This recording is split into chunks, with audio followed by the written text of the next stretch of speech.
Well, today we're going to talk about a car that you probably forgot about, and you can see it here.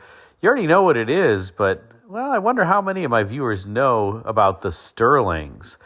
Yes, the Sterling, a vehicle that was sold in the United States from 1987 through 1991. And today we're going to look at the inaugural year Sterling. This is a 1987 Sterling 825 SL.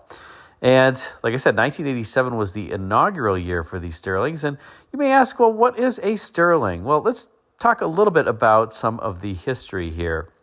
First of all, Rover was a British car manufacturer for many years, quite familiar to the Brits, and they actually tried to sell vehicles in the United States. In particular, a good-looking car called the Rover SD1 was brought stateside in 1980. And in that particular model year, well, it sold only 800 units in the U.S. Now, why, may you ask? Well, if you have a relative lack of familiarity with British cars, let's just say that historical British cars have a reputation as being rather unreliable, and it doesn't matter what British car you're talking about.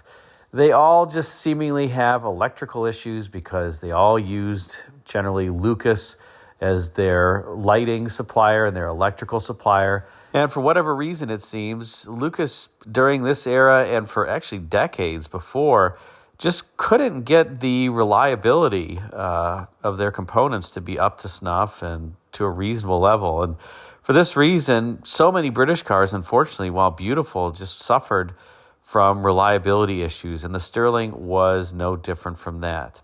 So, as we mentioned, Rover had introduced the SD1 to the U.S. marketplace in 1980, and it was a tremendous flop.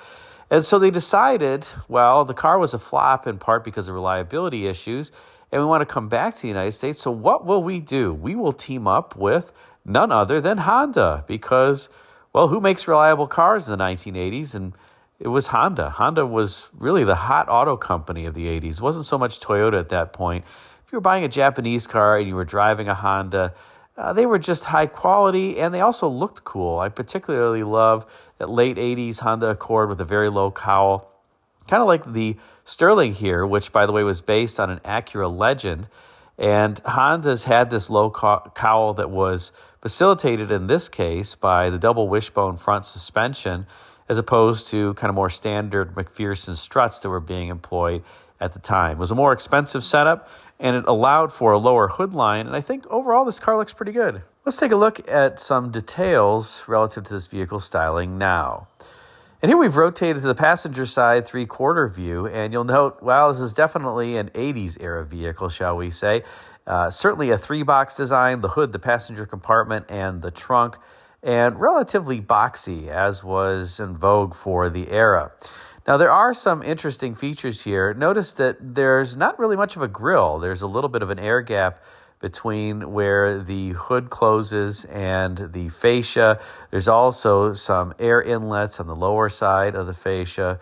But this was starting to become a trend. Remember, cars for many years had grilles. In fact, even the platform mate here, the Acura Legend, had a little bit of a grille in a larger area below where air could be taken in. And this kind of started the era where some of the upfront designs, the cars were so-called bottom breathers, where they took in air from the underside of the car or from areas other than a traditional grille.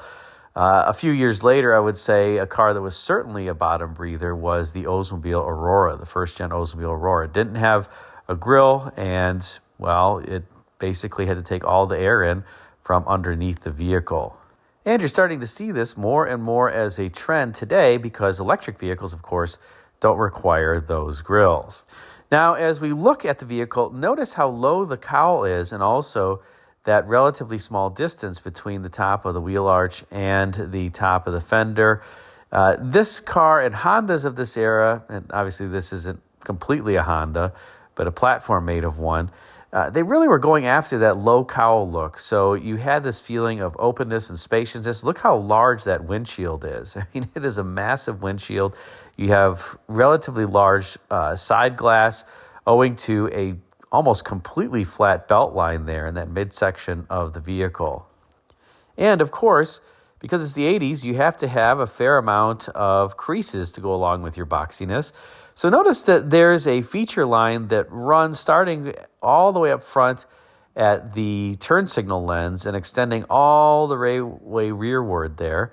And that has a feature line and kind of a crease that then pushes the body outboard a little bit before there's another feature line that pushes it back inward with a little bit of a fillet on the underside to throw a shadow on that portion of the body above the body side molding.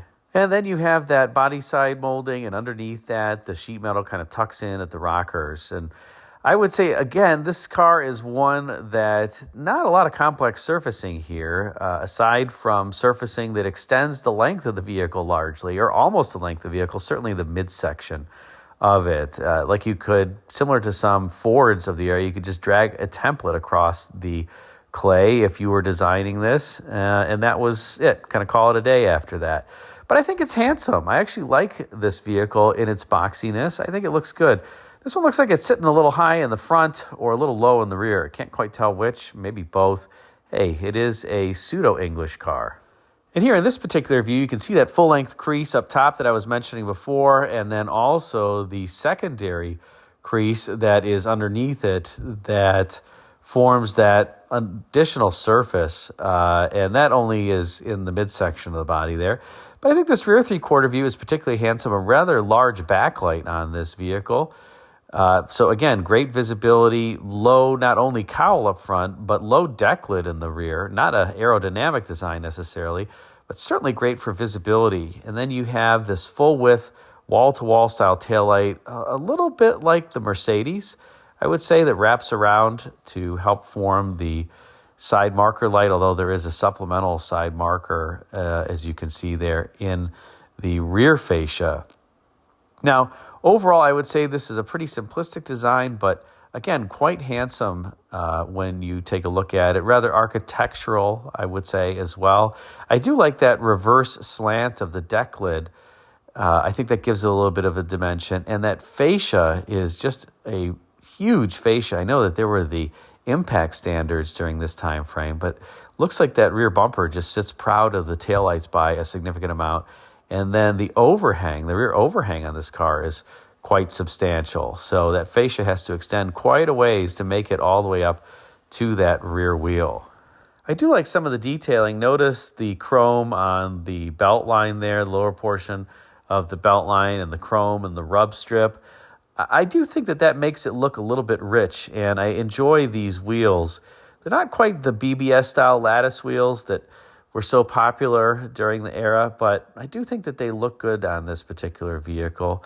And the wheels are sitting relatively far outboard, especially for an 80s era car, giving the car a relatively good stance. And here you are, a rather handsome view from the rear, I would say. That wall-to-wall taillight look is a good one. It contributes to giving the car this look of width, which really helps because it's a rather tall upper. Again, you can see how big the backlight is here. So helping accentuate the width of the vehicle makes it look like it wasn't designed in a hallway. And I think it helps the overall proportions of the car. You can also see its badge Sterling, and then the 825 SL. This was the upper end Sterling. I really would like to own this car and drive it. I just would be afraid that it would decay around me. You know, it's amazing. One of the problems with Sterling, in 1987, these 825 SLs actually sold not so poorly. I should say 825s in general. There was the S and the SL, I believe.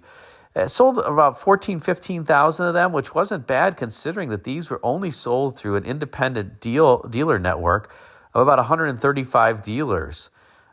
So that's not too shabby.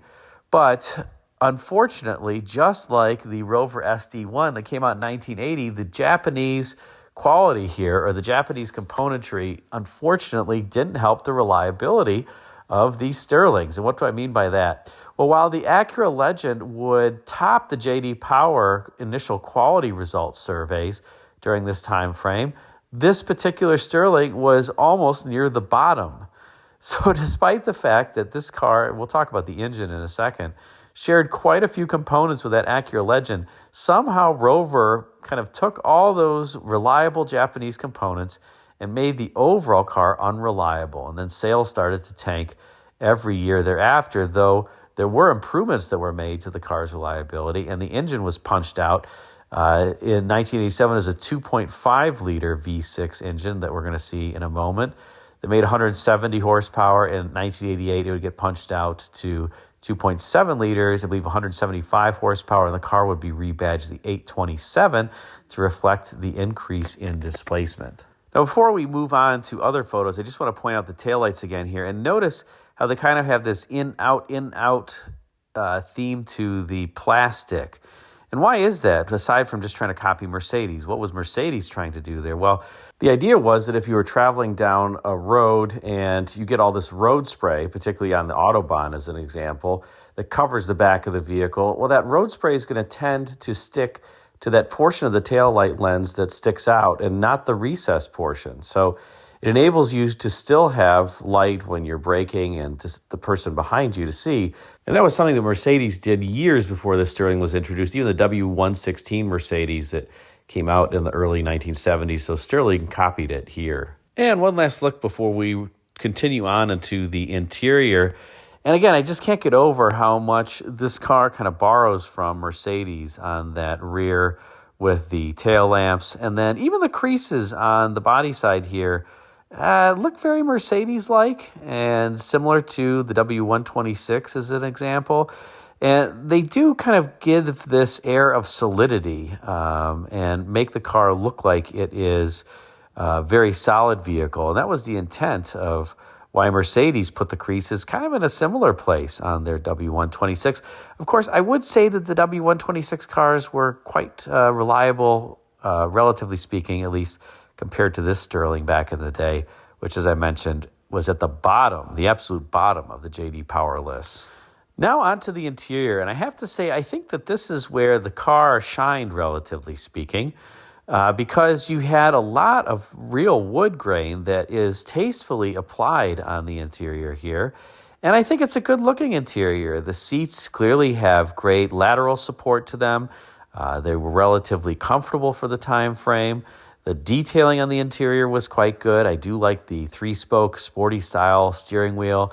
You have the IP wrapping into the doors, which was starting to become a trend really during this time. Of course, there were other cars that did that before it. But here, notice that the portion of the IP, the top pad mates up well with the top of the door, but even that area with the vent as it continues on into the door, almost for one continuous form. I think they did a great job on the interior, I'll say.